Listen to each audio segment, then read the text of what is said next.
ರಾಘವೇಂದ್ರ ಸ್ವಾಮಿಗಳು ಯಾರ್ಯಾರು ಅವರ ಸಂಪರ್ಕಕ್ಕೆ ಬರ್ತಾರೋ ಅವ್ರನ್ನ ಶುದ್ಧ ಮಾಡಿಬಿಡ್ತಾರೆ. ಮೈಸೂರಿನ ಮಹಾರಾಜರ ಅಂತ ಮಮ್ಮಣಿ ಕೃಷ್ಣರಾಜೇಂದ್ರ ಒಡೆಯರು ಅವರಿಗೆ ಅನನ್ಯ ಭಕ್ತರಾಗಿದ್ರು. ಕಿಚ ಕಿಚ ಕಿಚ ಕಿಚ ಅಂತ ಸದ್ದು ಬರುತ್ತೆ. ಹತ್ತಿರವನ್ನು ನೋಡ್ತಾನೆ, ಆ ಶಿಲೆಯಿಂದ ಓಂಕಾರ ಧ್ವನಿ ಬರ್ತಾ ಇದೆ.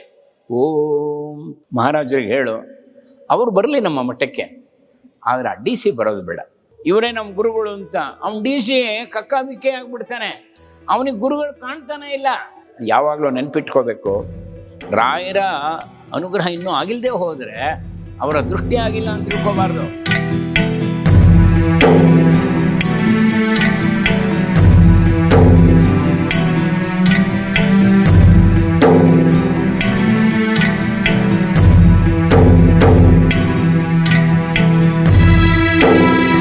ವೀಕ್ಷಕರೇ ನಮಸ್ಕಾರ. ಕಾರ್ಯಕ್ರಮವನ್ನು ನೋಡಿ ಸುಮ್ಮನಾಗಬೇಡಿ. ದಯವಿಟ್ಟು ದಯವಿಟ್ಟು ದಯವಿಟ್ಟು ನಮ್ಮ ವಾಹಿನಿ